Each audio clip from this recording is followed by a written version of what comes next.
nakanganga pagka naririnig si Maharlika na ilalabas yung pulburon video, nakanganga sila, "Ay eto na, tumutulo ang laway." Pagka walang nailabas, sasabihin, "Sa tamang panahon." Hindi kayo na ano, nagsasawa na maging utu-utu kayo? Hindi kayo nahihiya sa sarili niyo na na pinagmumukha kayong mga utu-uto? Sabi ni Nilo Roduta, "Sir MR, kung hindi kayang pababain ni PBBM ang presyo ng bigas, mag-resign na lang daw si PBBM. Andiyan naman si Sara ipalit. Tanong, kaya ba ni Sara na pababain ang presyo ng bigas? Sagot ko, lalong hindi kaya ni VP Sara." Baka mag-no comment lang ang ating Vice Presidente dyan. Sasabihin, hindi ko naman ano yan. Hindi ko naman porte yan at hindi ko naman trabaho yan. At take note mga kababayan, eto pong mga DDS ngayon, kung ano po yung nakikita natin mga bossing, doon sa isinisigaw nilang mga, ano tawag dito? Mautog-mautog nila, simula't umpisa naman po, simulat sa pool naman po, pagpapabagsak sa gobyerno, ang nakikita nating isinisigaw po ni PRRD, ni Baste Duterte, mag-resign ang Pangulo, si Pantaleon Alvarez, diyan sa mga mautog nila, mga kababayan, yun naman po talaga ang nakikita natin. Ngayon, iniiba nila ang naratibo po, mga bossing. Ano na po ang naratibo? Hindi naman daw po pagpapabagsak sa gobyerno ang nais ng dating Pangulo, ang nais ni Baste Duterte. Hindi naman daw po. Ano yung mga narinig natin dati? Mag-resign ka na dyan. Sinisiraan sa taong bayan. Bangag. Walang mga ebidensya po, mga bossing. Ano tawag mo dun?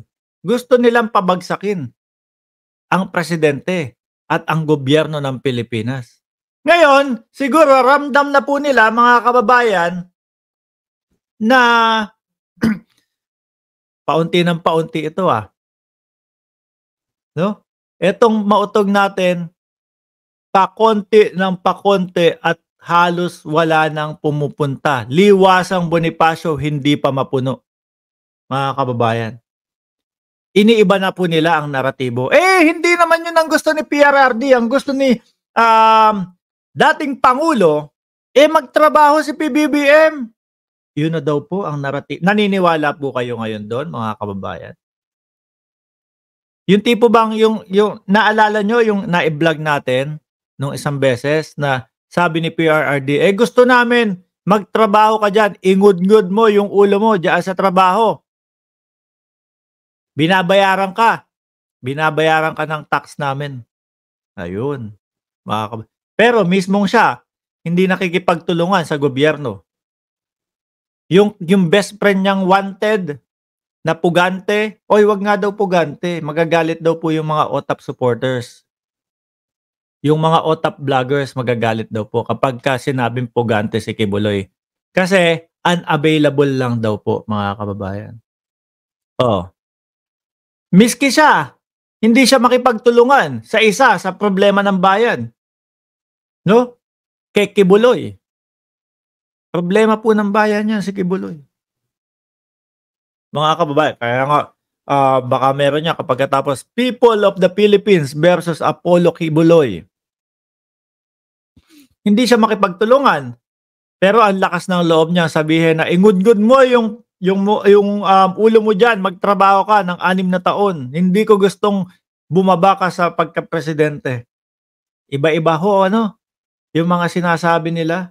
Ngayon, dahil nga, ramdam na ng taong bayan na iyang mautog nila, iyang people power nila daw, people power.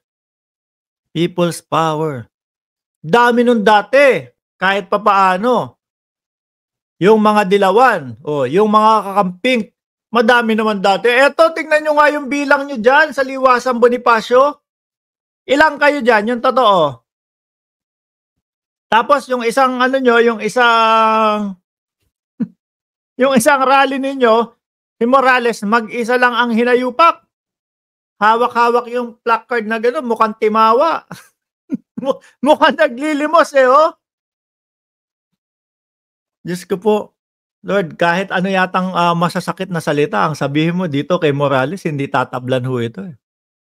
At kahit na magsalita siya sa akin kung ano-ano, ako sigawan niya, baka tuktukan ko pa ulo niyan. Yung dalawang vlogger nila kaya lang nila, eh, nakagano'n 'no. Ha? Oh, yung sinisigawan na ni Jonathan Morales. 'Di ho ba? Paano yun mga kababayan?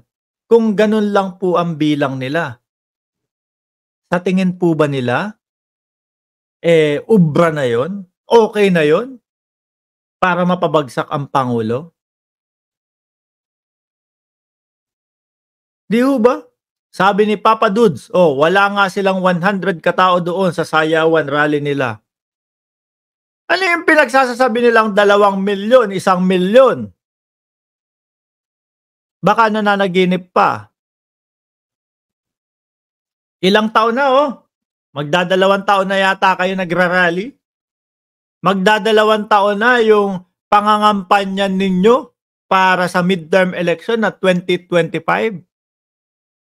Ako po naniniwala mga bossing, na yang mautog na yan, 'no, o yang mga people's power nila na yan, mga kababayan. Ako ho naniniwala na ang totoong agenda po diyan, makapangampanya ng mas maaga. Yun po ang tunay na agenda niyan, 'no? Upang sa gano'n, makilala ng sambayanang Pilipino. Kaya lang po, sa bawat lugar na puntahan nila mga bossing, tinatanggihan na po sila. Ngayon, kinakabahan na sila, ano po, na malapit na eleksyon na. Ayaw na sa'tin ng taong bayan, Naramdaman na nila na pagpapabagsak lang sa pangulo ang nais natin, Ayaw nila nun, Oh, medyo ibahin natin ang naratibo. Sabihin natin sa taong bayan, hindi namin gustong mawala. Hindi namin gustong matanggal sa puwesto ang Pangulong Bongbong Marcos. Hindi na daw po gusto, mga kababayan, hindi daw 'yun, magtrabaho daw po. Pero do'n sa umpisa pa lang mga bossing, kitang-kita natin, alam natin na gusto nilang agawin ang kapangyarihan. Gusto nilang mauna, 'no? Gusto nilang, maagaw yung kapangyarihan. Hindi na lang sila nag-antay ng 2028. O ayan, mas lalo pong nalintikan. Dahil po mga kababayan, 'pag etong pangangampanya nila, 'no, sa mautog nila, ay hindi pa din ho umubra dito sa 2025 mga bossing. Asahan niyo po pati yung pagkapresidente kung sino man yung tatayo bilang, presidente para sa kanila, sa samahang OTAP-an, malabo pong manalo. Kapagka yung mga senador nila, mga kababayan, dito po sa midterm election ay laglag, which is nakikita naman po natin, yan pong pangangampanya nila sa OTAP rally nila o Matutog rally na yan, sayang lang po ang pagod nila. Kasi wala na pong naniniwala, 'no?